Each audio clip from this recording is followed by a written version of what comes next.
My son humiliated me on Christmas and said, "You are the biggest problem in my life." Richard Wilson never imagined he would spend the most painful Christmas of his life at 58. The words of his only son still echoed in his mind as stubborn tears rolled down his time-worn face. "You are the biggest problem in my life," shouted Michael, pointing his finger at his father during the Christmas dinner. The room fell into absolute silence. Catherine, Richard's wife, dropped the fork she was holding. Jennifer, the daughter-in-law, covered her mouth with her hands. Even little Emma, their 6-year-old granddaughter, stopped playing with her presents. "Michael, please." Richard tried to speak, but his voice came out weak. "No. Enough. So I'm tired of pretending everything's fine," Michael continued, his face red with anger. "You destroyed our family, Dad, destroyed everything." Catherine stood up, trying to intervene. "Son, today is Christmas." "So, what if it's Christmas, Mom? Does that change anything? Does it change the fact that he was never there? That he always put work above everything else?" Richard felt his legs wobble. He had to lean on the table to keep from falling. Those accusations came from a deep place, from old wounds he didn't even know existed. "I always work to give." "You the best." "The best?" Michael laughed bitterly. "Do you know what the best gift you could have given me was? Your presence." But no, the great Richard Wilson always had a more important meeting, a client to impress, a deal to close. Jennifer tried to calm her husband, holding his arm. "Honey, let's talk at home." "No, Jennifer, I need to say this now. You know why I keep putting this off?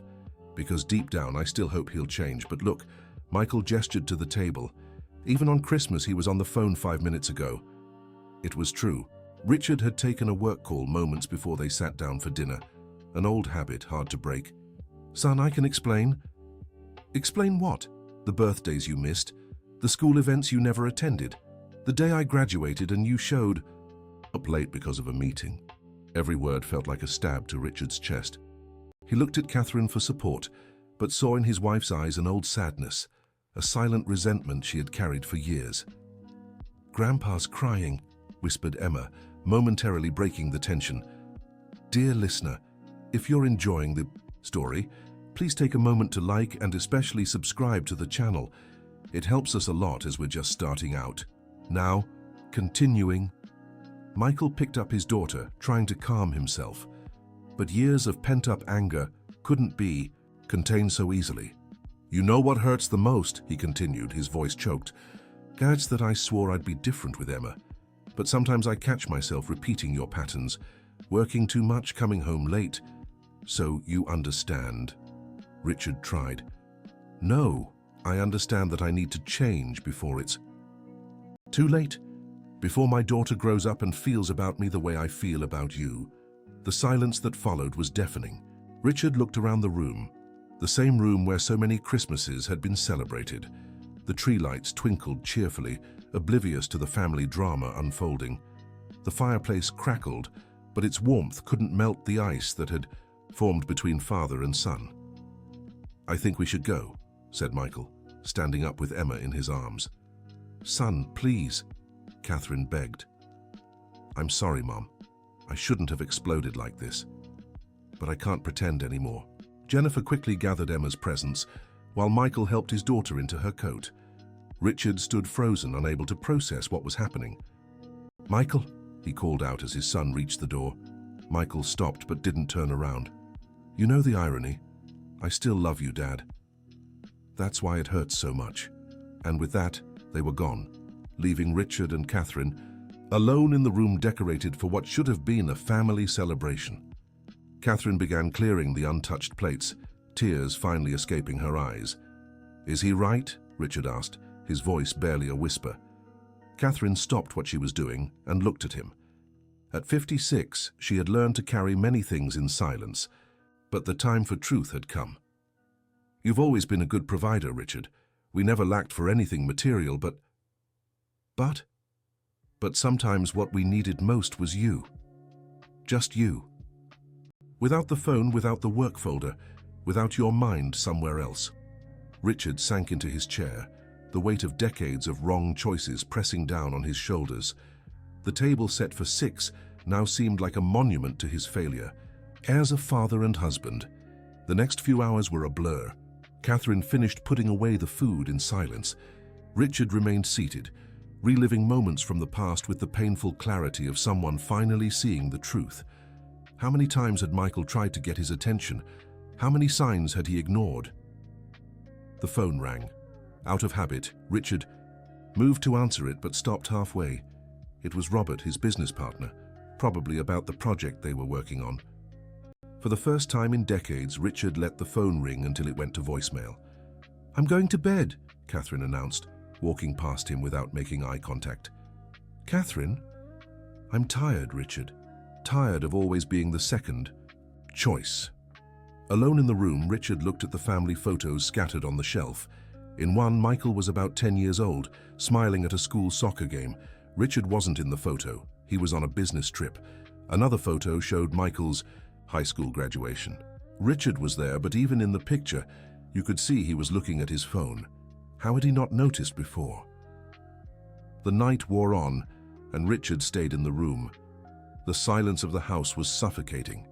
At some point, he picked up an old photo album, one of those Catherine had organized with such care. Page by page, the same story repeated. Catherine and Michael in important moments. Richard absent or distracted when present. The phone rang again. This time it was a message from Michael. "Sorry about the scene, but I had to say it. Emma asked why Grandpa was sad. I didn't know what to tell her." Richard typed and deleted several responses.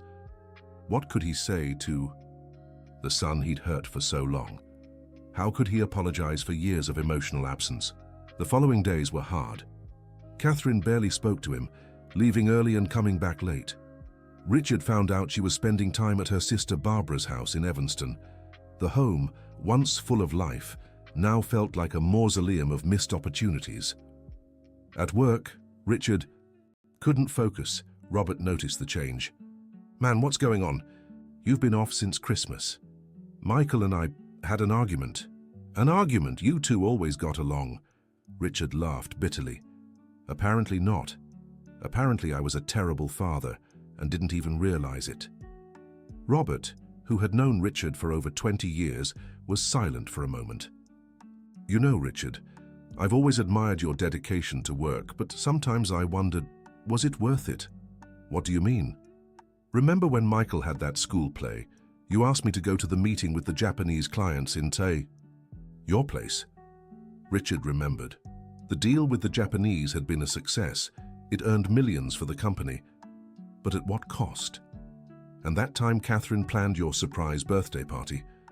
You showed up at 11 because you were closing that contract. Each memory was another weight on Richard's heart. How had he been so blind? "Robert, I need a few days." "Of course, man. Do what you need to do." Richard left the office without looking back. On his way home, he passed by a school. The children were coming out, greeted by smiling parents.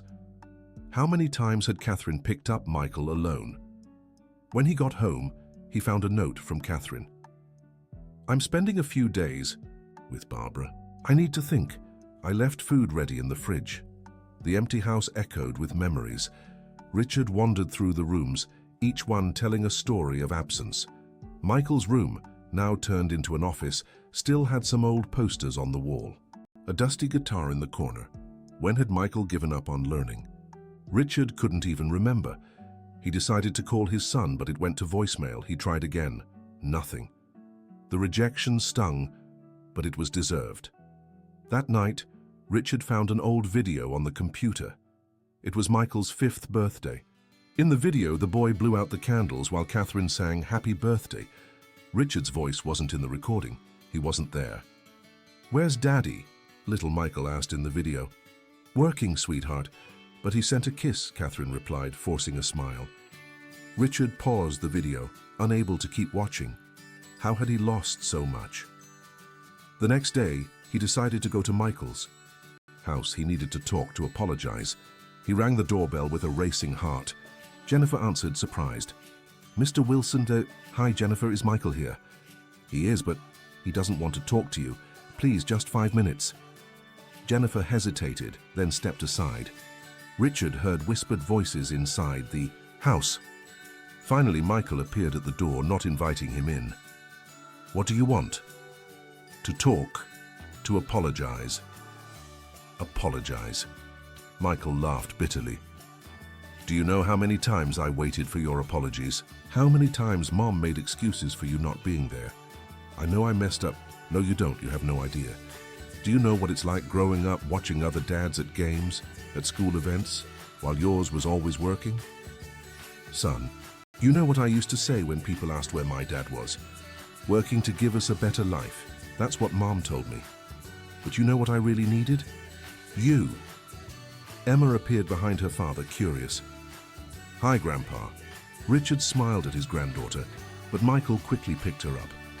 "Emma, go play inside." "But I want to talk to Grandpa." "Not now, sweetheart." The girl obeyed reluctantly. Michael turned back to his father. "See? She barely knows. And you know why? Because you're still the same. How many times have you cancelled lunches with her because of work?" Richard had no answer. It was true, even with his granddaughter, he'd repeated the same patterns. "Michael, give me a chance to change." "Change? You're 58, Dad. If you haven't changed by now, I can try." "Try." Michael shook his head. "You know what was the last straw? Emma drew a family picture at school. You know who wasn't in it? You. When the teacher asked about her grandpa, she said Grandpa lived at the office." The words hit Richard like a punch. A 6-year-old had captured the essence of his problem. "I quit," Richard said suddenly. "What?" "I resigned. Yesterday. I'm out of the company." Michael fell silent, processing the information. "And you think that changes anything? That it erases decades of you not being there?" "No, but it's a start. It's too late, Dad. Please, Michael, I'm just asking for a chance. A chance? I gave you thousands of chances. Every time you promised to come to my game and didn't show. Every time you said we'd take a trip together and cancelled. Every broken promise was a chance you wasted." Jennifer appeared behind Michael, gently touching his shoulder. "Honey?" "No, Jennifer, he needs to hear this. You know what hurts the most? I've become just like him. Yesterday I missed Emma's Christmas show because of a meeting. Watched the video you recorded and felt terrible. It's a cycle and I refuse to continue it." "Then help me break it," Richard pleaded. "How? How can I trust you now?" "I don't know. But we can try, for Emma's sake." Michael hesitated. The mention of his daughter struck a nerve. Emma shouldn't even be in the middle of this. But she is. She saw her grandfather crying on Christmas. She asks about me. Don't let her grow up without knowing her grandfather. Knowing her grandfather? She's already 6. Where were you those 6 years? Making the same mistakes, but I want to change that. Jennifer whispered something in Michael's ear. He closed his eyes, taking a deep breath. "I'll think about it, now go." "Michael." "Go, Dad. Please." Richard returned home with a heavy heart. The conversation hadn't gone as he hoped, but at least Michael hadn't slammed the door in his face.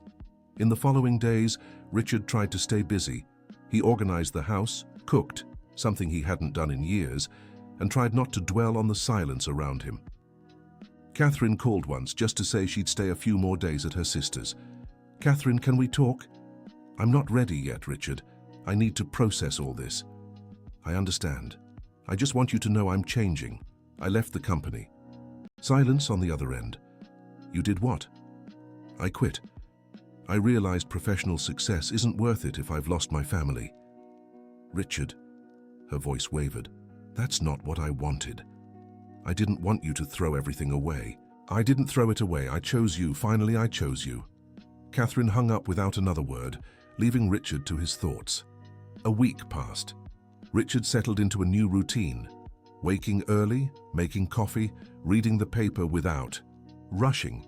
Simple things he'd lost in decades of hustle. But the loneliness weighed on him. One morning the phone rang. It was Jennifer. "Mr. Wilson, Emma's been asking about you a lot. Could you come for lunch today?" Richard's heart raced. "Does Michael know?" It was his idea. But there are conditions. No phone, no work talk. Just be present. Of course, I'll accept any condition. Richard spent the morning preparing. He bought flowers for Jennifer, a toy for Emma, after much research on what 6-year-old girls liked, and even baked a cake, following an online recipe and failing twice before getting it right. When he arrived at Michael's house, it was Emma who opened the door. "Grandpa, you came!" The girl leaped into his arms with a naturalness that caught Richard off guard. When was the last time he'd hugged his granddaughter like this? "I did, sweetheart, and I brought cake." "Cake? Grandpa knows how to make cake. I'm learning lots of new things." Michael appeared in the hallway, watching the scene. His eyes met his father's, and Richard saw a mix of emotions: hurt, hope, caution. "Hi, son." "Hi. Come in." Lunch was tense at first. Michael barely spoke, answering in monosyllables. Jennifer kept the conversation going, while Emma, oblivious to the tension, chattered about school. "Grandpa, did you know I'm going to be an angel in the school play?" "Really? That's great. It's next week. Will you come?" Richard glanced at Michael before answering. "If your dad says yes, I'd love to." Michael pushed food around his plate, eyes down. "The play's Thursday at 3, Jennifer offered. "I'll be there," Richard promised. "You always promise."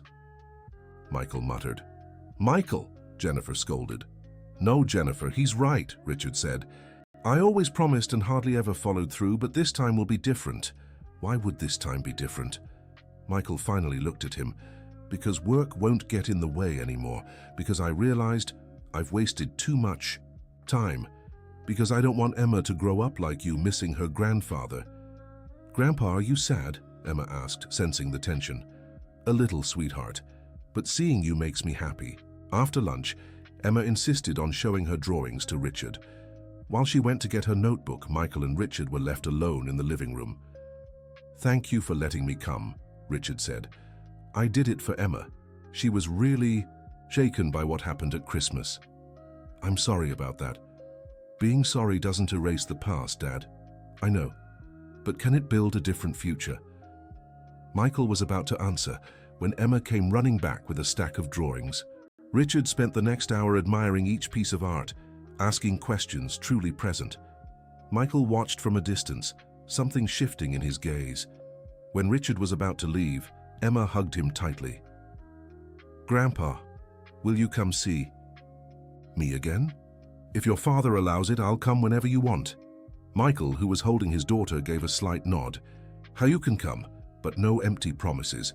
If you say you'll come, then come. You have my word."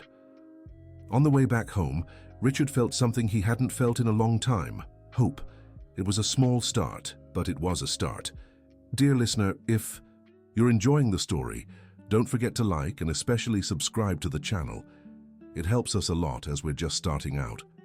Now, continuing. The following days brought small changes. Catherine called more often, though she still wasn't ready to return. Michael allowed Richard to pick Emma up from school once. Small steps, but meaningful ones. The day of the school play arrived on Thursday. Richard was at the school an hour early, securing a seat in the front row. Other parents trickled in, some greeting him with surprise. "Richard, you're here?" said David, the father of one of Emma's classmates. "I came to see my granddaughter in the play. Oh, that's great. Michael will be happy."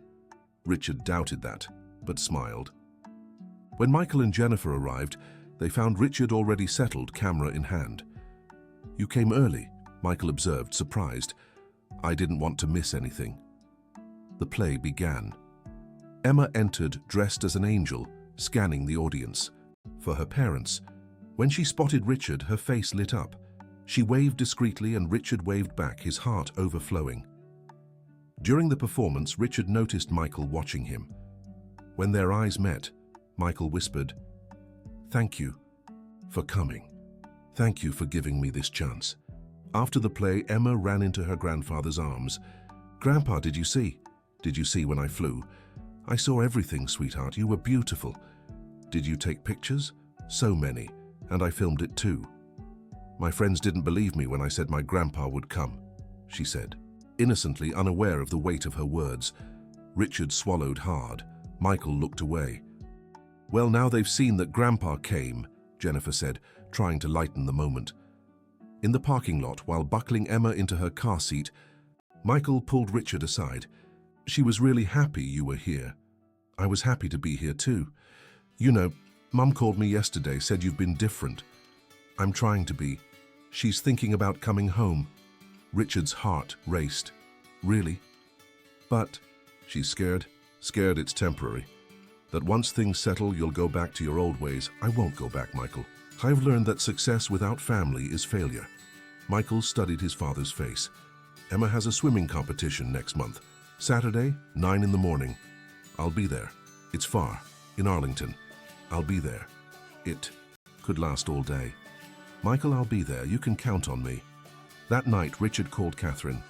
I saw Michael today at Emma's play. He told me, said you got there early. Catherine, when are you coming home? I don't know, Richard. I'm scared. Scared of what? Of fooling myself again, of believing you've changed. And then, I understand. But how can I prove I've changed if you don't give me the chance? It's not just about you, Richard. I need to change too. I've accepted your absence for too long. I've lost myself. Then let's change. Together. I need more time. Take all the time you need. Just don't give up on us. Catherine sighed on the other end of the line. 35 years of marriage, Richard. Do you know how many dinners I've eaten alone? Catherine, how many nights have I gone to bed not knowing if you'd come home? How many excuses have I made to friends when you missed commitments? Forgive me. It's not about forgiveness, it's about not knowing how to live any other way. I got used to being alone while married. The words hurt more than any accusation. From Michael. Richard realized he hadn't just wounded her with his absence. He'd created a pattern of loneliness in his own home. Can we learn to be a couple again? I don't know, Richard. Honestly, I don't. After hanging up, Richard wandered through the empty house. The photos on the walls looked like they belonged to another life, another family. Was it possible to rebuild what had been broken? At work, or rather his former job, news of his departure spread quickly.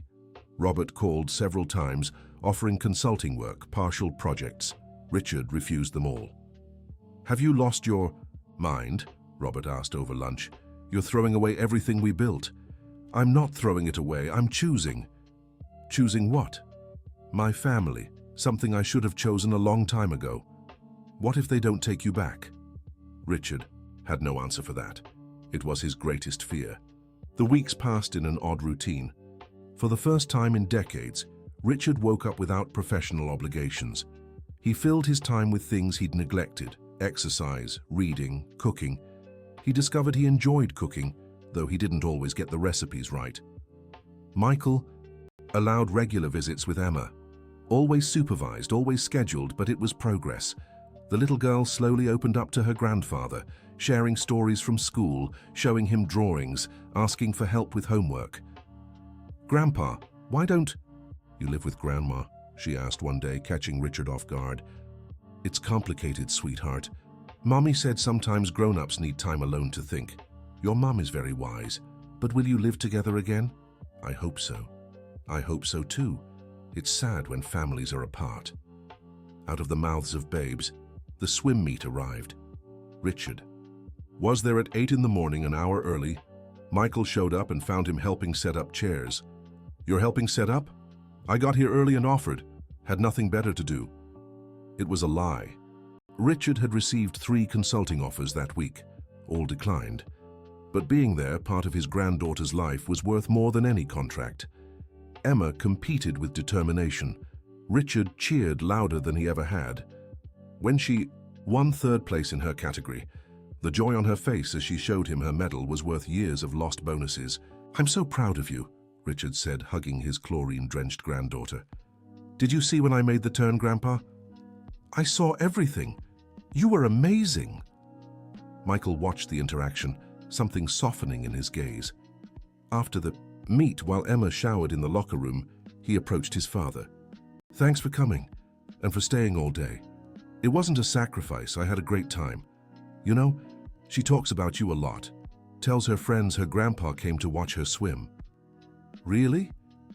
Apparently it's rare for grandparents to show up. She felt special.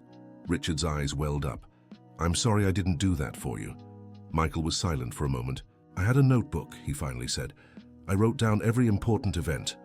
Next to it, I'd mark a check if you showed up or an X if you didn't. Michael, know how many checks there were? 3. Years of entries, 3 checks. Which ones? Richard asked, though the answer would hurt.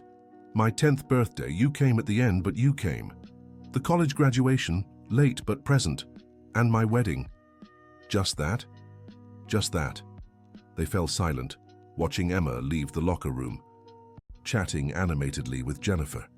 But you know, Michael continued, I'm willing to start a new notebook, with more checkmarks this time. It was the closest thing to forgiveness Richard had ever received. Catherine called that night. Michael told me about the competition, said you stayed the whole day. Every minute was worth it. He's starting to believe. And you? I'm coming home tomorrow. Richard's heart nearly stopped. Really? But with conditions. We take it slow, couples therapy, and you keep up this new attitude. Anything, Catherine, anything. It's not just anything, Richard, it's everything. I'm asking for everything from you. And you'll have it. The next day, Richard waited for Catherine with the house, spotless and lunch prepared. After 3 attempts, he managed to make her favorite dish. When the taxi stopped in front of the house, he rushed to help with the bags. Hi, she said simply. Hi. Welcome home. Catherine stepped inside slowly, as if rediscovering the place. She noticed the small changes, fresh flowers in the vases, the kitchen clearly used, the absence of the makeshift office in the dining room. You cooked? I tried, can't guarantee the taste. They ate in a silence that wasn't entirely uncomfortable. Years of shared life had created a familiarity that survived even the toughest times. How was Barbara? Richard asked. Enlightening. We talked a lot. About us, about life. She made me realize some things. What things? That I'm also to blame. I settled into your absence, stopped complaining, stopped demanding, accepted the crumbs. Catherine, no, let me finish. When we stopped fighting for attention, you thought everything was fine, and I pretended it was. We both messed up. But I messed up more. It's not a competition, Richard. The point is, do we want to fix this? I do, more than anything. Then let's try, but no grand promises. One day at a time. The adjustment wasn't easy. Decades of habits don't change overnight. Richard would reflexively reach for his phone and have to force himself to put it down. Catherine was surprised to find him home in the middle of the day. Couples therapy started the following week. Dr. Williams, a man in his 60s, led the sessions with patience. You've built walls over the years, he explained. Now you need to decide, tear them down or learn to build doors. Doors? Catherine asked. Ways to connect despite the defenses. Not all walls are bad, some protect. The key is not letting them isolate you. The sessions were painful. Long-buried truths came to light. Catherine cried as she recalled the anniversary she spent alone because Richard was at a conference. Richard discovered Catherine had almost filed for divorce 5 years earlier, but backed out from fear. Why didn't you say anything? He asked, stunned. Because you weren't there to listen. Slowly, though, they began to reconnect. Richard learned Catherine had developed a passion for gardening during her lonely years. They spent afternoons tending the garden together. Catherine discovered Richard had kept every letter she wrote when they first dated. You saved them all these years? I read them sometimes. They remind me of when we were young and in love. We can still be in love. We're just not young anymore. Catherine smiled, her first genuine smile in months.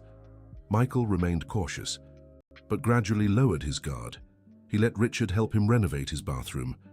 Working side by side, they talked about trivial things, soccer, politics, the weather. It was surface level, but it was connection. Where'd you learn to do this? Michael asked as Richard installed the new sink. YouTube. I've been watching a lot of tutorials lately. The big executive watching how-to videos. The big executive discovered he didn't know how to do anything useful with his hands. Michael laughed, a sound Richard hadn't heard directed at him in a long time. Remember when I wanted to build a treehouse? Michael asked suddenly. You were about 12. Yeah, you promised to help me that weekend. I bought the wood with my allowance. Richard stopped what he was doing. But I had to travel. Chicago. an emergency meeting that turned out not to be so urgent. The wood sat in the backyard until it rotted. Yeah, Mom ended up throwing it away. They fell silent, the weight of the memory between them. Still want a treehouse? Richard asked. I'm 34, Dad. For Emma, we could build one for her. Michael considered it. She'd love that. Then let's do it. Together, this time. You promise? The question carried decades of broken promises.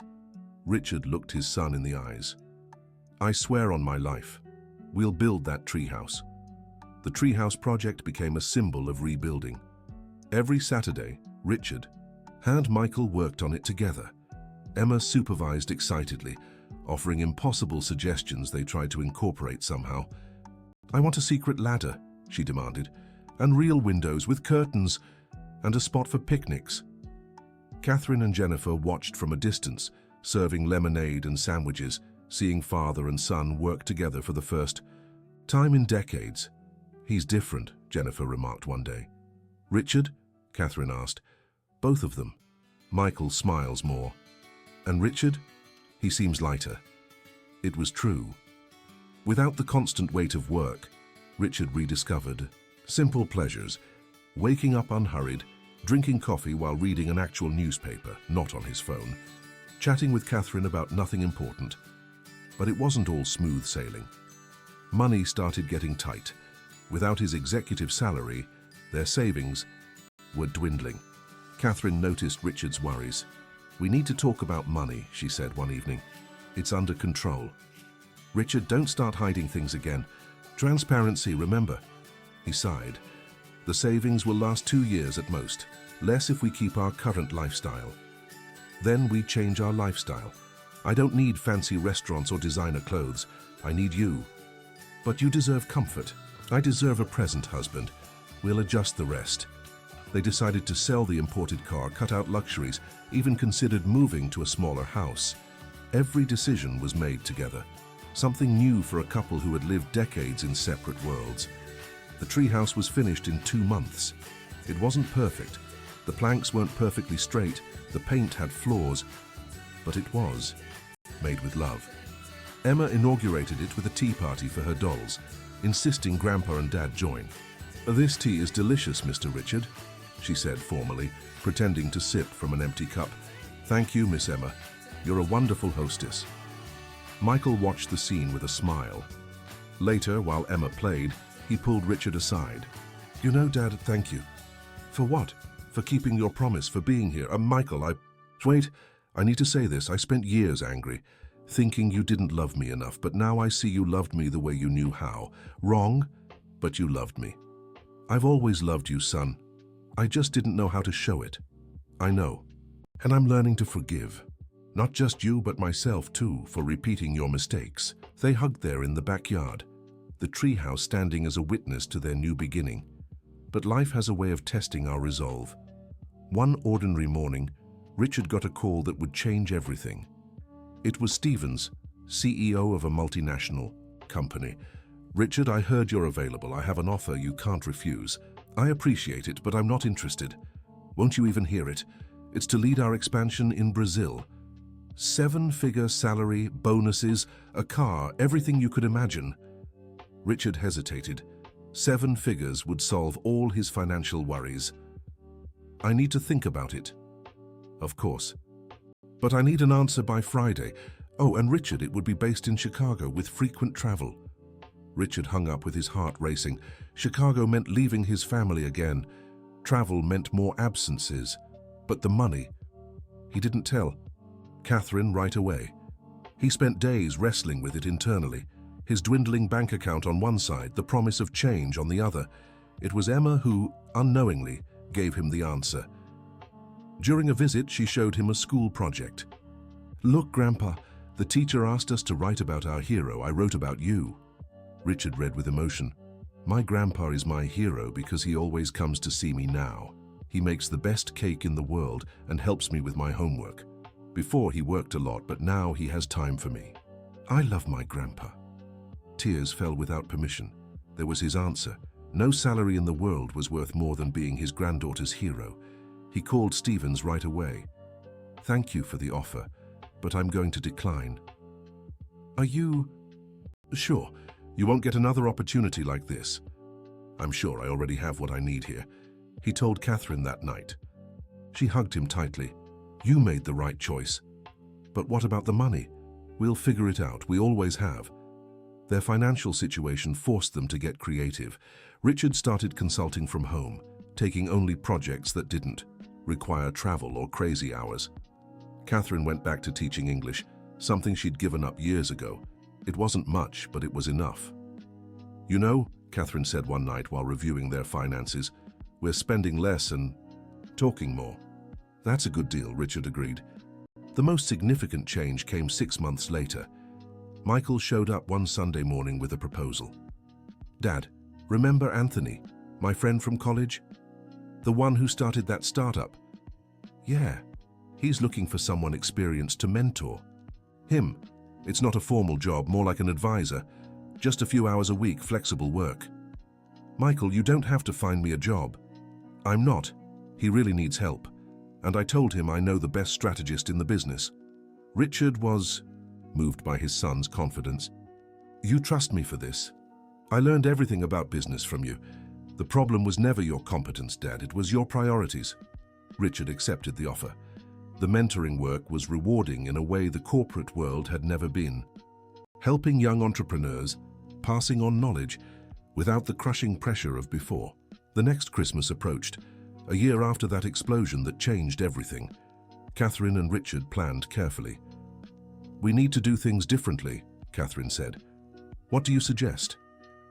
How about everyone shares about their year, what we've learned, how we've changed? A family retrospective. Yes, but with honesty, no masks. On Christmas Day, the house was full again. The same tree, the same lights, but a different energy. As they sat down for dinner, Richard raised his glass. Before we begin, I want to say something. Everyone turned to him. A year ago, at this very table, I heard the hardest words of my life, and they were the words that saved me. Michael looked down, emotional. Son, you had the courage to say what needed to be said. You made me see the man I'd become. Not the successful man I thought I was, but the absent father, the neglectful husband, the distant grandpa. Dad, Michael began, but Richard raised his hand. Let me finish. This year has been the hardest and the best of my life. I lost a job, but I gained a family. I traded a high salary for Emma's hugs, important meetings for afternoons in the garden with Catherine, and I don't regret a single second. Catherine wiped away tears. Jennifer held Michael's hand as he fought back his own emotions. I know I still have a lot to make up for. Years can't be erased in months, but I want you all to know that every day I wake up determined to be better. A better father, a better husband, a better grandfather. A better person, Emma added innocently. Yes, my love, a better person. Michael stood up, went to his father and hugged him. I forgive you, Dad, completely. It was Catherine's turn to speak, sharing her journey of rediscovery. Michael talked about his struggles to avoid repeating old patterns. Jennifer spoke about the importance of family. Even Emma joined in, saying the best part of the year was having her grandpa around. Dear listener, if you're enjoying the story, don't forget to like and especially subscribe to the channel. It really helps us who are just starting out. Now back to the story. The evening flowed differently. No tension, no unspoken words. They played board games, Richard losing on purpose to Emma. They sang off-key Christmas carols. They laughed at old stories, now told without bitterness. Remember that time you promised to pick me up from school and forgot? Michael said, laughing. I waited until the principal had to take me home. Oh my God, how could I forget that? You were closing that deal with the Chinese. Mom was furious. 2 days without speaking to me, Catherine confirmed. That's when I got my first cell phone, so I wouldn't have to rely on your promises anymore. Before, these memories would have been accusations. Now they were just stories of an imperfect but real life. At midnight, as Michael and his family were leaving, Emma hugged her grandpa tightly. Grandpa, will you be here again next year? Every Christmas, my angel. Every day if you want. Promise? Richard knelt to meet his granddaughter's height. Emma, Grandpa learned something important. I only promise what I can deliver, so yes, I promise to be here. For Christmas and whenever you need me. I love you, Grandpa. I love you too, more than all the stars in the sky. After they left, Richard and Catherine stayed in the living room, watching the twinkling lights on the tree. We did it, Catherine said softly. Did what? Survived, rebuilt, became a family again. Alti, you held everything together when I wasn't here. And you had the courage to change when it would have been easier to stay the same. They fell asleep on the couch, holding each other like they hadn't in years. The following months brought a comfortable routine. Richard kept his consulting work to limited hours. Every Monday and Wednesday he picked Emma up from school. Tuesdays were for couples therapy, now more about maintenance than repair. Thursdays he and Michael had lunch together. Fridays were sacred for Catherine. They went to the movies, out to dinner, or just walked hand in hand. You're starting to look retired, Robert remarked during a meetup. Retired from the madness, maybe. I've never worked so hard. Working on what? Being a husband, father, grandfather. It's a full-time job. The company Richard left began having trouble. Without his leadership, they lost important contracts. Robert called several times asking for help. Just a few consultations, well paid. Robert, my price isn't paid in money anymore. Then what's your price?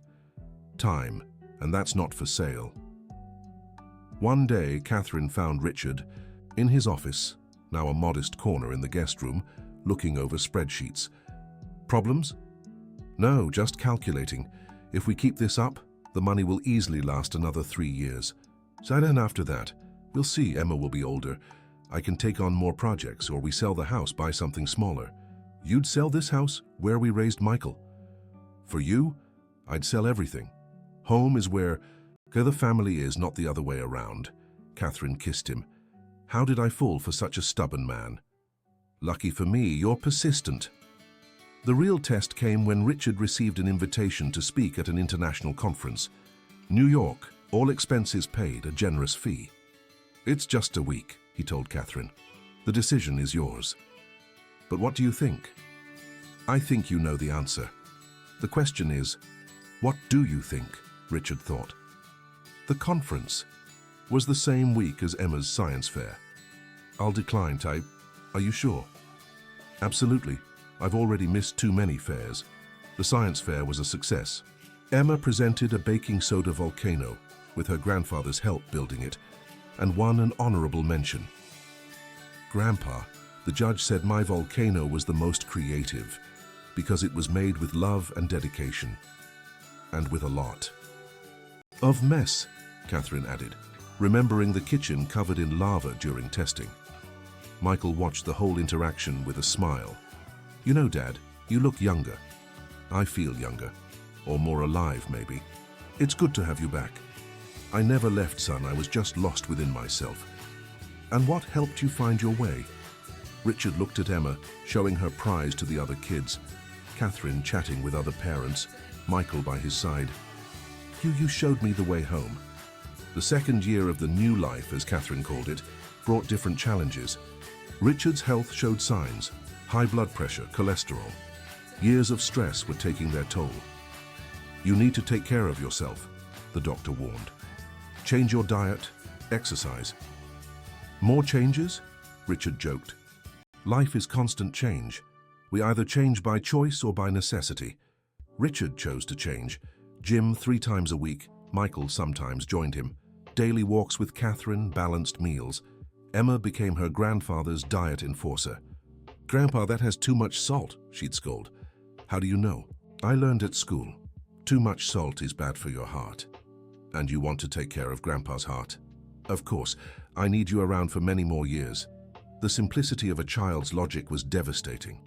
One day, Richard found Michael in their old company office. The meeting was professional. Michael needed advice on a project. It's strange being here, Richard remarked. Why? I spent more time in this room than at home. I knew every detail. Now it seemed small. Priorities change our perspective.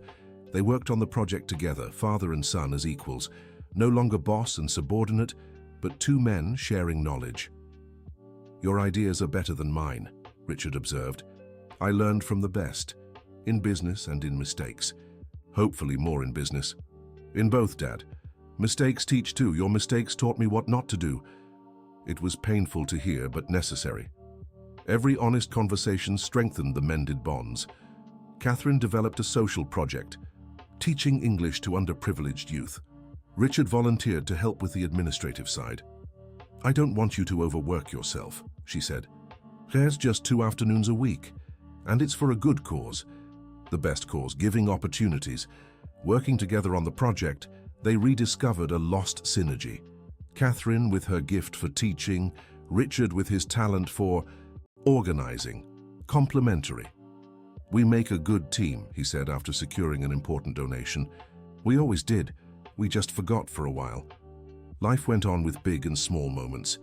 Richard learned to value both.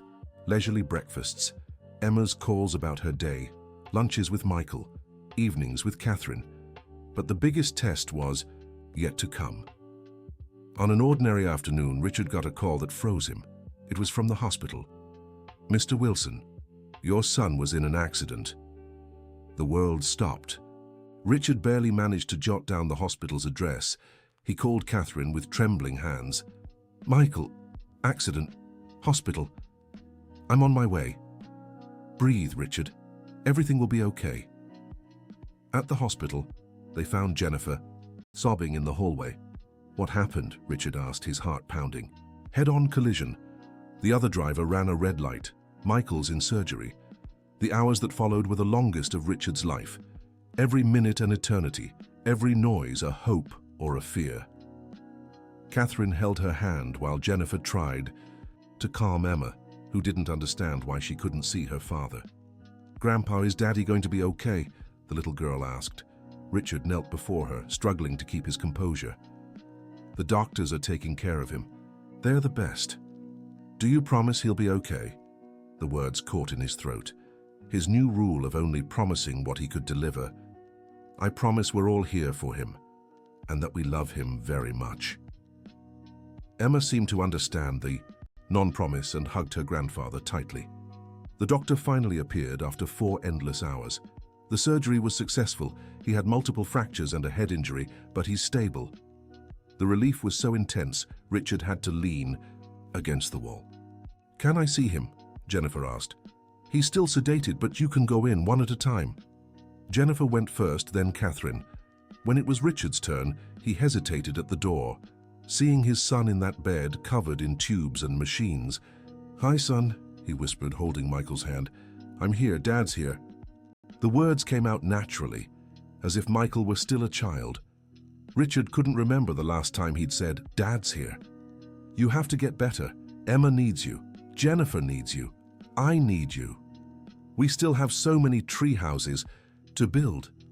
Michael didn't respond, of course, but Richard felt a faint squeeze on his hand, or imagined it. It didn't matter.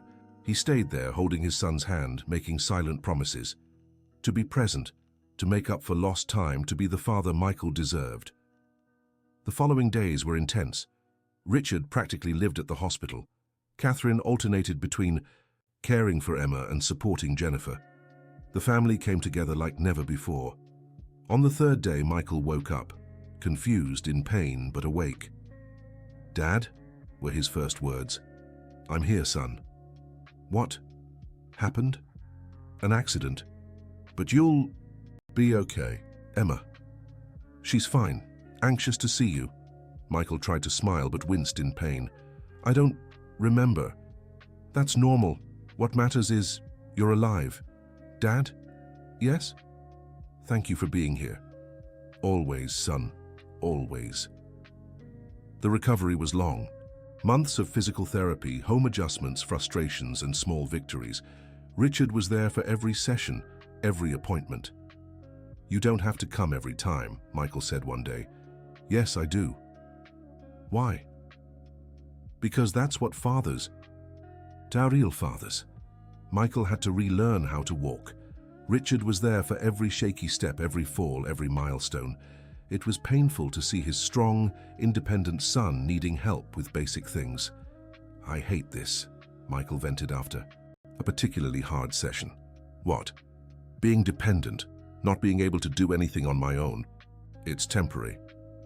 What if it's not? Then we learn to handle it, together. Have you ever depended on someone? Richard thought. Yes, I do. I depend on you all to feel whole. I realized it late, but I did. The vulnerability brought father and son even closer. Without the masks of strength and independence, they were just two men facing life's fragility. Emma was key to the recovery. With a child's resilience, she turned physical therapy into play.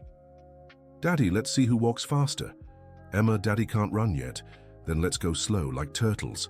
And off they went, Michael with his walker, Emma mimicking slow motion, Richard recording it all. Moments of lightness amid the struggle. Catherine handled logistics, meals, medications, appointments. But more than that, she was their emotional anchor. How do you keep going? Richard asked one night, exhausted. Love. It's that simple. We love, so we endure. I didn't know love could be so practical. Because you thought love was just providing. But love is presence, Richard. It's being there through the hard times. 6 months after the accident, Michael took his first steps without support. It was just from the couch to the armchair, but the family celebrated as if it were a marathon. I did it, Michael laughed, tears in his eyes. I never doubted you, Richard said, hugging his son. Liar, you were terrified. I was, but hopeful too. You're strong, son. Stronger than I ever was. I learned from your mistakes and successes, remember? The accident changed perspectives. Michael began to value family time even more. Richard, in turn, understood that life's fragility made every moment precious. During the recovery, a secret Jennifer had been keeping came to light. I'm pregnant, she announced during a family dinner. The silence that followed was pure shock. Michael, still using a cane, nearly dropped his fork. Pregnant? But how? The traditional way, love, Jennifer tried to joke, though she was clearly nervous. When did you find out? Catherine asked, ever practical. 2 weeks ago. I didn't know how to tell you with everything going on. Richard watched the scene, seeing the fear in his daughter-in-law's eyes, fear of being an added burden, of complicating an already difficult situation. This is wonderful, he said, breaking the tension. A new life is always a blessing. But Michael is still recovering, Jennifer said, tears finally falling. We didn't plan this now. Life rarely follows our plans, Catherine interjected, holding Jennifer's hand. When Richard and I found out I was pregnant with Michael, it wasn't the ideal time either. Richard had just started the company. We were in debt. And it was the best thing that ever happened to us, Richard finished, looking at his son. Michael, processing the news, finally struggled to his feet and hugged his wife. We're having another baby, he said, his voice full of emotion. Emma's going to be a big sister. You're not angry? Jennifer asked. Angry? I'm scared. Surprised but happy, so happy. Emma, who had watched everything in silence, finally spoke up. Am I getting a baby brother? Or sister? Jennifer corrected, smiling for the first time. Can I pick the name? The tension dissolved into laughter. The family came together in hugs and plans for the new arrival. But the pregnancy brought new challenges. Jennifer had terrible morning sickness and needed rest. Michael wasn't fully recovered yet. The family logistics became complicated. Move in with us temporarily, Richard suggested at a family meeting. What? Michael protested. We don't need... Yes, you do. Jennifer needs help. You're still... Her recovering, Emma needs stability. We have empty rooms. But our house will still be there. This is temporary until you adjust. Catherine immediately supported the idea. It'll be nice to have a full house again, and I can help Jennifer with the nausea. I've been through it. I know how hard it is. After much discussion, they agreed. Within 2 weeks, Michael and his family were settled in the house. It was an adjustment for everyone, but it brought an unexpected closeness. Richard woke up early to make coffee before Jennifer could smell it and feel sick.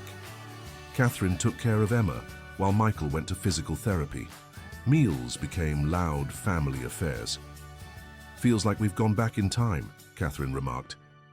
one night after putting Emma to bed. "Only better," Richard said. "Now I know how to appreciate it." A routine developed. Richard drove Michael to physical therapy 3 times a week. On the way, they talked about everything and nothing. "How did you handle it when Mum was pregnant with me?" Michael asked one day. "Badly. I worked even harder, thinking I had to secure the future. Missed a lot of prenatal appointments. I don't want to be like that." "Then don't be. You have the advantage of learning from my mistakes." "But I'm disabled. I can't even work properly." "Temporarily disabled. And work isn't just about making money, son. It's about being present, supporting, loving." Corporate philosophy has changed, huh? My life philosophy changed. Jennifer was facing her own demons. The unplanned pregnancy, her husband in recovery, living with her in-laws. It was too much to process. "I feel useless," she confided in Catherine one day. "I can't help Michael. I can barely take care of Emma with this nausea." "You're creating a life," Catherine said firmly. "That's not being useless. It's the most important job in the world. But the whole situation..." "Jennifer, want to know a secret? When Michael was about 3, Richard and I almost split up." Jennifer's eyes widened. "Really? So if the business was struggling, we were living with my parents. Richard was working 20 hours a day. It was our lowest point." "What happened?" "We chose to stay together. We chose each other every day, even when it was hard. And we survived." "You will too." Catherine's words were a balm. Jennifer began to see the situation not as failure, but as a phase. Emma, meanwhile, thrived with the family's attention, but also showed signs of confusion. "Grandpa, why do we live here now?" she asked during one of their homework afternoons. "Because sometimes families need to stick close to help each other." "But I miss my room." "I know, sweetheart, but think, now you have Grandpa and Grandma around all the time." "That's true, and you make the best hot chocolate." Richard had indeed perfected the art of hot chocolate, among other domestic skills. Jennifer's ultrasound revealed it was a boy. The family celebrated with an impromptu barbecue in the backyard. "Thought of names yet?" Catherine asked. "A few," Michael replied, "but Emma insists on Spider-Man." "It's a strong name," Emma defended, making everyone laugh. "How about a family name?" Richard suggested casually. "Like what?" Michael asked. "Well, my father's name was William. He was a good man." "William," Jennifer tested. "I like it. William and Emma." "Was Grandpa William nice?" Emma wanted to know. Richard grew thoughtful. "He worked hard like me. But he had a better excuse. He was a bricklayer, building homes for families. He died when I was 20. "Did you miss him?" Michael asked, sensing rare vulnerability in his father. "A lot. He never saw you born, never met Catherine. I promised I'd be different when I had a family." "But you weren't," Michael said softly without accusation. "No, but I'm trying to honor that promise now, even if it's late." The name William was unanimously approved, after much negotiation with Emma, who won the right to choose the middle name. Michael's recovery hit a setback when he pushed too hard in therapy and had to temporarily return to a wheelchair. The frustration was crushing. "I was getting better," he yelled, throwing his cane across the room. "Now I'm back to square one." "You're not," Richard said calmly, picking up the cane. "It's a hurdle, not a permanent step back." "How can you be so sure?" "Because I've seen you fight this far. You're as stubborn as me. But you use that stubbornness better." "I don't feel strong, I feel like a burden." "Know what a burden is? A father who isn't present, a husband who chooses work over family. That's being a burden. You're fighting to get better. That's courage." Jennifer walked in then, her belly just starting to show. "I heard shouting. Everything okay?" "Your husband's being stubborn," Richard said. "So normal then?" Jennifer tried to joke but saw the seriousness. She sat beside Michael. "Honey, the doctor said this could happen. It's part of the process." "I'm tired of part of the process. I want my life back." "Our life," Jennifer gently corrected. "And it's right here, different but still here. Emma needs you. This baby needs you. I need you. You all need a whole man, not a..." Don't finish that sentence, Jennifer cut in firmly. You're the man I love, with or without a wheelchair, with or without a cane. You're the father of my children. That hasn't changed. Richard Wilson discreetly left, letting the couple talk. In the hallway, he met Catherine. Did you hear? She asked. Hard not to. He's suffering. How would you handle it if it were you? Richard thought. Probably bury myself in work to avoid thinking, but I don't have that escape anymore. And what would you do now? Now? I'd accept help. Trust my family. Things I learned too late. It's never too late to pass the lesson on. In the following days, Richard developed a strategy. He started taking Michael on therapeutic outings, trips to the park, the mall, public places where the wheelchair was just a detail. Why are we here? Michael asked on their first trip to the mall. To live. You've been stuck between the hospital and home for too long. You need to remember the world is still out here. People keep staring. So what? Let them stare. You're here, you're alive, you're fighting. That's what matters. Little by little, Michael regained his confidence. The wheelchair stopped being a prison and became just a temporary tool. But life had more surprises in store. Catherine started forgetting small things, where she left her keys, what she went to the store for. Richard noticed, but didn't think much of it. After all, they were all under stress. Jennifer was the first to raise the alarm. Richard, Catherine forgot Emma at school today. What do you mean, forgot? She went to pick her up but came back without her, said she completely forgot. The school called and I rushed to get her. That must be the stress of taking care of all of us. Maybe, but keep an eye out. Richard started paying closer attention. Small lapses, momentary confusion. Nothing serious, but worrying. Sweetheart, I think you should see a doctor, he suggested one evening. Why, I'm fine. You've been forgetting things. That's normal at my age, you forget too. But not like this, please, for me. Catherine reluctantly agreed. The initial tests showed nothing alarming, but the doctor recommended follow-ups. It might just be stress, Dr. Thompson said. But we'll monitor it. Richard kept his worries to himself. The family already had enough challenges. Baby William was growing. Jennifer's checkups showed perfect development. Michael finally left the wheelchair behind, returning to a cane and then walking unaided, though with limitations. Look, Dad, no hands, he joked one day, echoing the child who once learned to ride a bike. I always knew you could do it, Richard Momwam replied, his voice thick. Liar, you were terrified. I was, but I had faith in you. You know what's funny? If it weren't for the accident, we'd still be stuck in that crazy routine. Me resenting you, you being absent. Maybe everything happens for a reason. I don't believe that. I think we make our own purpose with what life gives us. And we're making something good out of all this. The house buzzed with preparations for the baby. Emma was actively involved, picking out decorations with supervision, helping assemble the crib. I'm going to be the best big sister in the world, she declared. I'm sure you will, Richard assured her.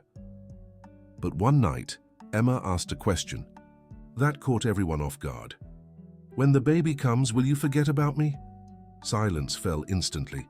Jennifer was the first to react, pulling Emma into her lap, with difficulty due to her belly. Never, sweetheart, we could never forget you. But everyone will be taking care of the baby. Richard knelt in front of his granddaughter. Emma, want to know a secret?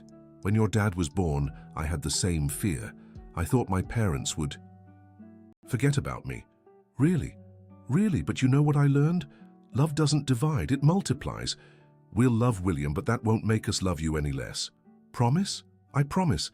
And you know I only promise what I can keep now. The final preparations for the birth coincided with Richard and Catherine's wedding anniversary. 36 years together. What do you want to do to celebrate? Richard asked. Nothing elaborate? Maybe a family dinner. Family? On our anniversary? Richard, our family is our greatest achievement. I want to celebrate with them. And so, they did. A simple but meaningful dinner. Michael gave an emotional toast. To my parents who taught me it's never too late to change. That true love survives storms. That family is a daily choice. And to my children, Richard added, who taught me what really matters, even when it hurt to learn. William was born on a spring morning. The delivery was smooth, but the emotions were intense. Richard held Michael's hand as they waited for news. "It's taking so long," Michael said anxiously. "Normal, you took 12 hours to be born." 12 hours? Your mother almost killed me. I kept going in and out of the delivery room, taking calls. You took calls while Mom was in labor? Richard lowered his head. "Not my finest moments, but you're here doing it differently. That's what matters." When the nurse announced it was a healthy baby boy, the family erupted in celebration. Emma was the first to meet her brother. "He's so tiny," she whispered in awe. "You were just like that," Catherine said, reminiscing. "Grandpa, look, he opened his eye." "He's meeting his big sister," Richard said. "William, this is Emma. She'll take care of you." The first months with the baby at home were chaotic. Sleepless nights, endless diapers, unexplained crying, but the family worked as a unit. Richard discovered hidden talents for soothing babies. Catherine managed logistics masterfully. Michael, fully recovered physically, was a present and dedicated father. Jennifer grew stronger each day. "You know," she said one night as Richard rocked William, "you've changed a lot." "Why do you say that?" "My father never changed a diaper. Said it was women's work." Old-fashioned thinking, family is everyone's responsibility. "Michael's lucky to have you as an example now." "Now," Richard agreed. "Late, but now." The routine settled again. The house, once empty and quiet, buzzed with life, baby cries, children's laughter, adult conversations. But Catherine's lapses worsened. She left the stove on twice, mixed up her grandchildren's names, small things that piled into worry. "We need to see the doctor," Richard insisted. "I'm fine, just tired." "Catherine, please, we can't." "Ignore this." This time the tests were more specific. The MRI showed what Richard feared but didn't want to name. "Early signs of dementia," Dr. Thompson explained carefully. "Still very early, but we need to start treatment." Richard's world collapsed. Catherine, his rock, his partner, the thought of losing her even gradually was devastating. "Is there a cure?" Catherine asked, ever practical. "No cure, but we can slow the progression with medication, mental exercises, family support." On the drive home, they were silent. Richard drove slowly, in no hurry to arrive. "I don't want to be a burden," Catherine finally said. "You could never be a burden. Never." "Richard, promise me something." "What?" "When I don't remember anymore, tell me our stories, so I don't forget completely." Richard pulled over, tears blurring his vision. "You won't forget. We'll fight this. But if it happens, I'll be your memory. Every day, every moment, I promise." Telling the family was hard. Michael was in shock. Jennifer cried. Even Emma sensed the gravity. "Is Grandma sick?" she asked. "A little," Richard explained gently. "Her mind sometimes plays tricks. But will she get better? We'll do everything to help her get better." The family has rearranged itself once again. They created routines to stimulate Catherine's memory. Games, photo albums, stories told and retold. "Remember when we first met?" Richard would ask daily. "At Susan's party, you spilled wine on my blouse?" Catherine would reply, smiling. "And you laughed instead of getting mad. I found your clumsiness charming." Every shared memory was a victory against forgetting. Michael started a project, digitizing all the family photos, creating videos with narrations, preserving memories in every possible way. "It's my turn to take care," he told his father. "You took care of me during my recovery. Now we take care of Mom." The treatment showed positive results. Catherine had good days and bad days, but the progression was slow. The medication helped, but the family's love was the best medicine. "You know what keeps me present?" she said to Richard one day. "All of you.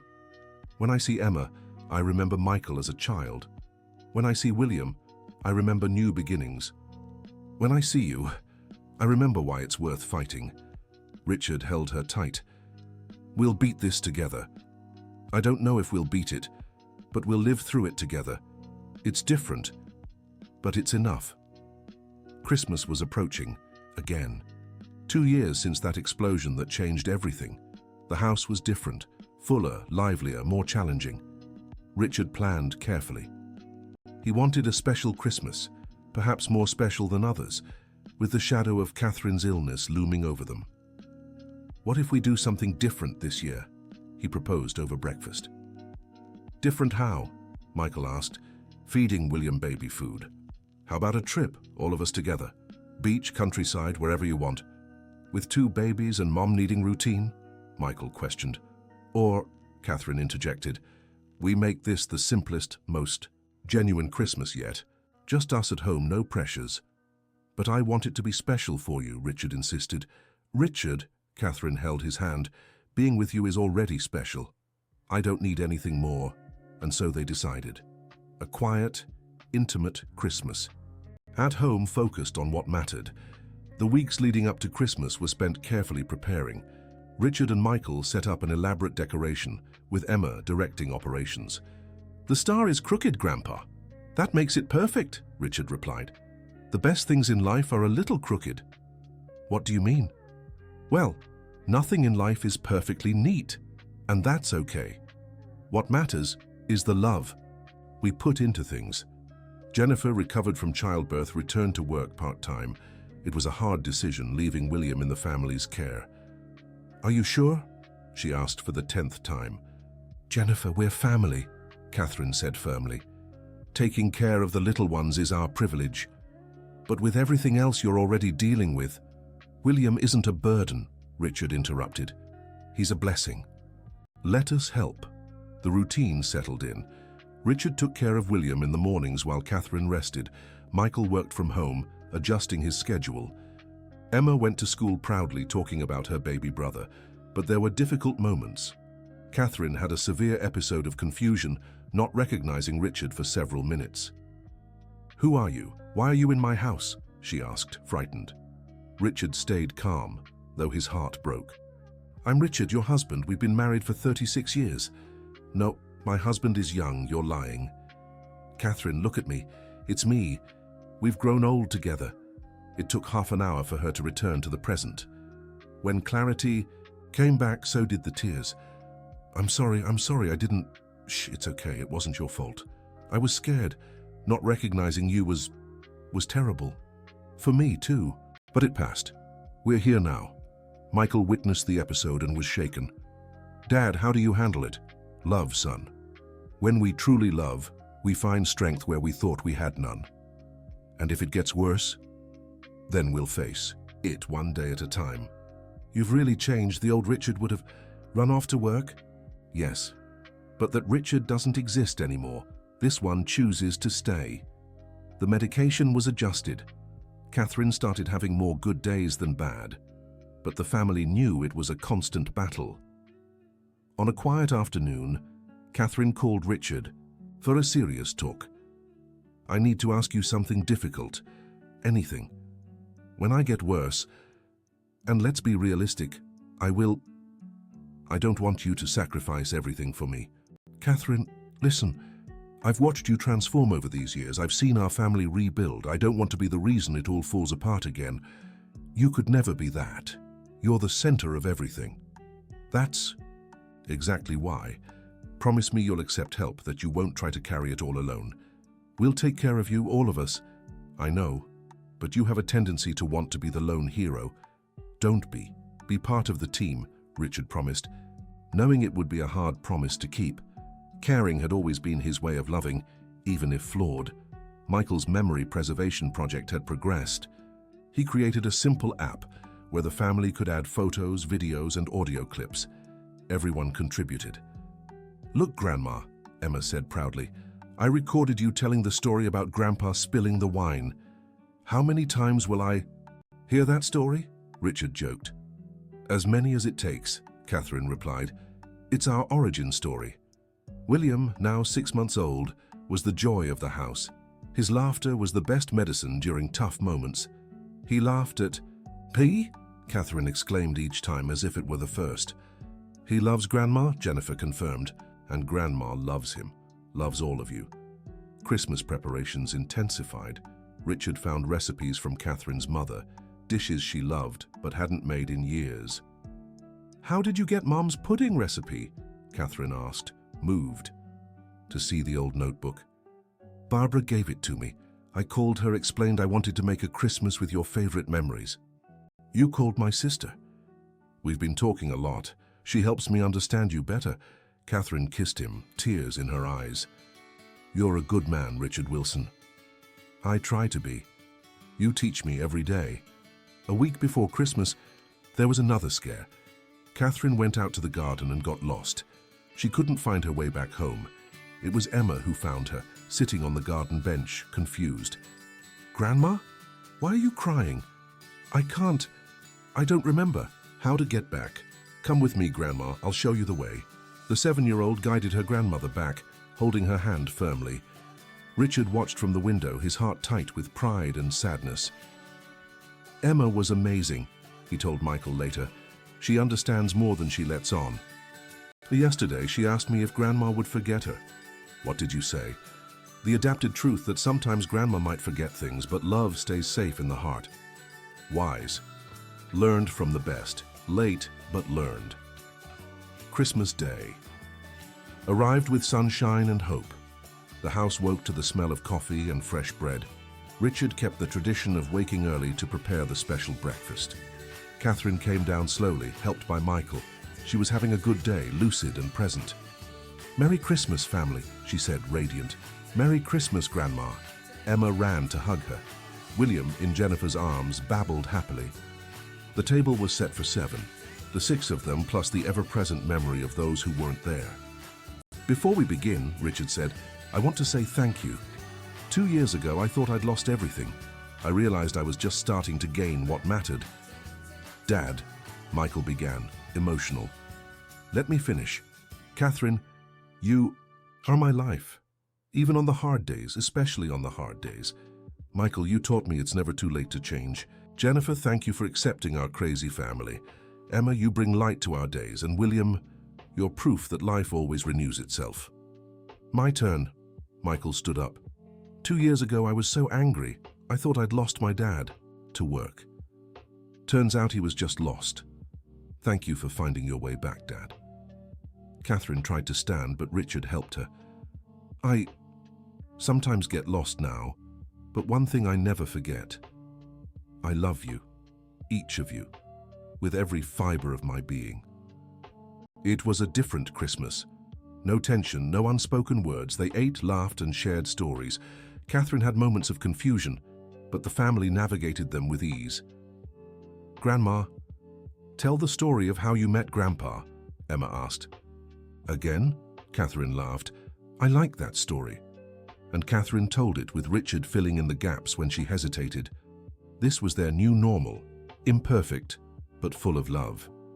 In the afternoon, while the adults rested, Richard found Emma in the garden, deep in thought. What's wrong, sweetheart? Grandpa, will Grandma get better? Richard sat beside his granddaughter, choosing his words carefully. Maybe not in the way we want, but she'll be okay because she has us. It's sad when people forget. It is. But you know what I've learned? Love doesn't forget. Even when the mind gets confused, the heart remembers. How do you know? Because even on the bad days when Grandma doesn't remember my name, she still holds my hand the same way. Love is in the gestures, not just the words. Emma processed this with the seriousness of a wise child. Then let's love Grandma a lot so she never forgets completely. Exactly. Let's love her so much that love outshines the forgetting. The new year brought challenges and blessings. Catherine needed more care, but the family adapted.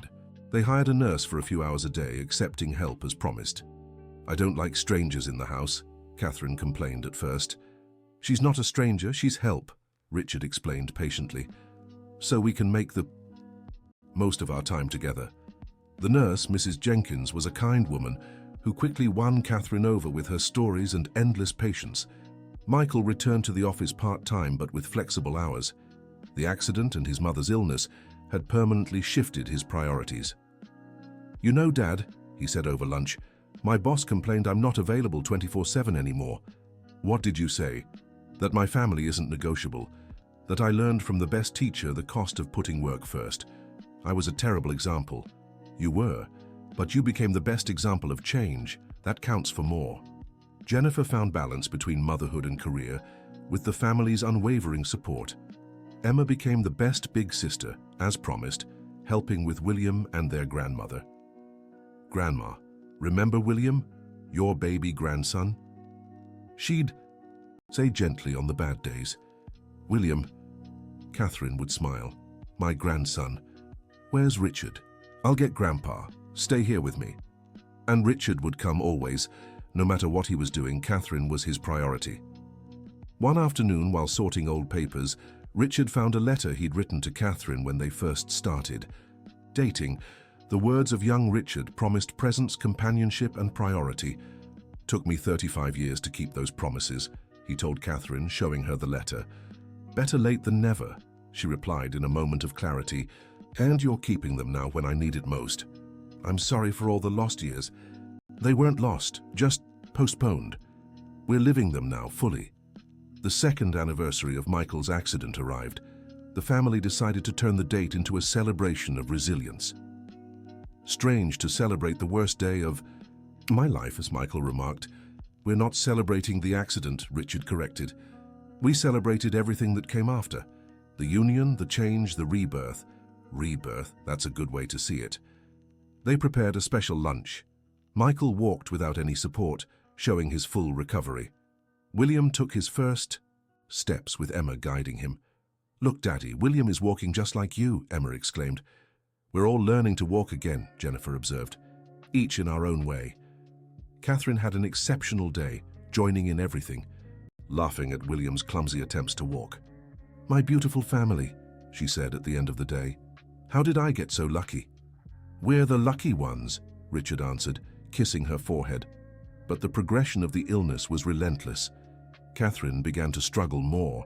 She confused Michael with a young Richard. She called Emma by other names. Sometimes she didn't recognize her own home. We need to consider bigger adaptations, Dr. Thompson said during the appointment. Her safety is the priority. What kind of adaptations? Richard asked, dreading the answer. Home modifications, 24-hour supervision, eventually specialized care. She stays at home, Richard said firmly. We promised to grow old together. I'm keeping that promise. They adapted the house. Handrails, discreet security cameras, special locks. Each change hurt, admitting the reality of the progression. It's turning into a hospital, Catherine remarked during a lucid moment.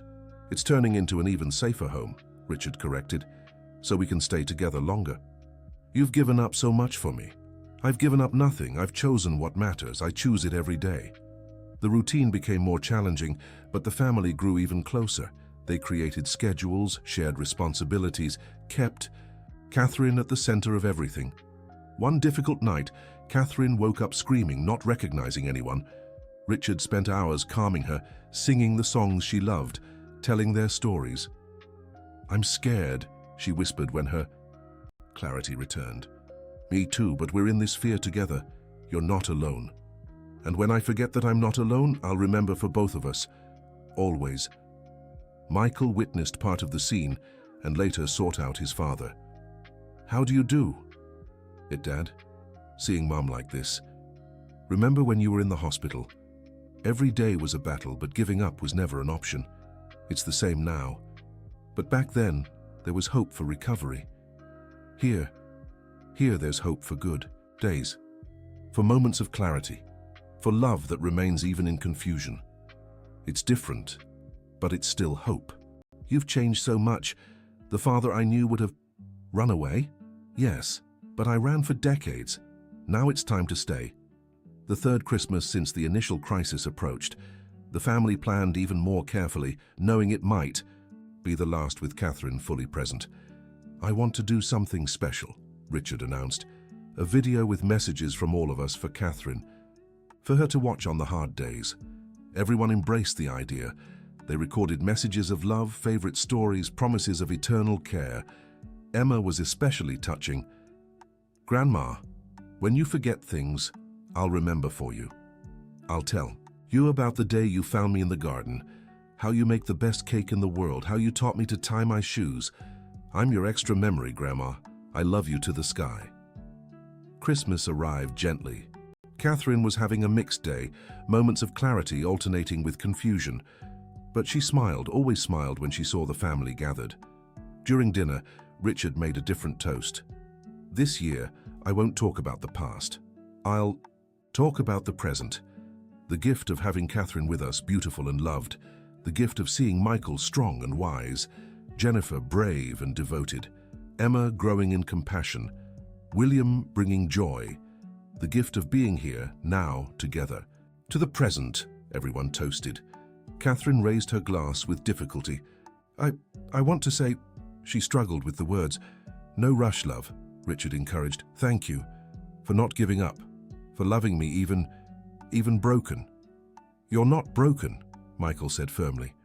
You've changed, but you're still our mother, our Catherine. My Catherine, Richard completed. Yesterday, today, and always. The evening flowed with music. Stories retold for the 100th time, but heard as if they were new, genuine laughter. Catherine dozed on the sofa, surrounded by family. She looks at peace, Jennifer observed. Because she's home, Richard said, with those she loves. That's all any of us need. When the clock struck midnight, Richard whispered in Catherine's ear, Merry Christmas, my love. Thank you for teaching me what matters. Catherine opened her eyes, a moment of perfect clarity. Richard, you're here. Always, my dear, always. And there, in that room full of love and crooked decorations, with an imperfect but united family, Richard understood he had finally kept all his promises. Not the way he'd planned, not in the time he should have, but the only way that mattered, with presence, love, and dedication. The journey would continue. There would be hard days, moments of pain, immense challenges. But they wouldn't face them alone, because true family isn't about perfection. It's about choosing to stay, especially when it's hard. It's about loving through the storms. It's about creating enough memories to outlast forgetting. And on that Christmas night, 3 years after the harsh words that changed everything, Richard looked around and saw not what he'd lost in decades of absence, but what he'd gained in years of presence. It was worth it. Every sacrifice, every change, every hard moment. It was worth it to be there, holding Catherine's hand as she slept, listening to the grandchildren's soft breathing, feeling the love that filled every corner of that home. Thank you, he whispered to the universe, to Michael, who had the courage to confront him, to Catherine, who waited decades, to life for giving him a second chance. And in the sacred silence of that Christmas night, surrounded by his imperfect but beloved family, Richard finally understood the true meaning of success. It wasn't the closed deals or the profits made. It was this: being present when it mattered most, loving without measure, creating memories that would outlast time. It was, finally, being the man he should have always been. Late, but not too late. It was simply being home. End of story. Now tell us what you thought of this touching journey of transformation and love. Do you believe Richard made the right choices? How would you handle similar challenges? Share your thoughts in the comments. We love reading your reflections. And if the story touched your heart, don't forget to like and subscribe for more soul-warming tales.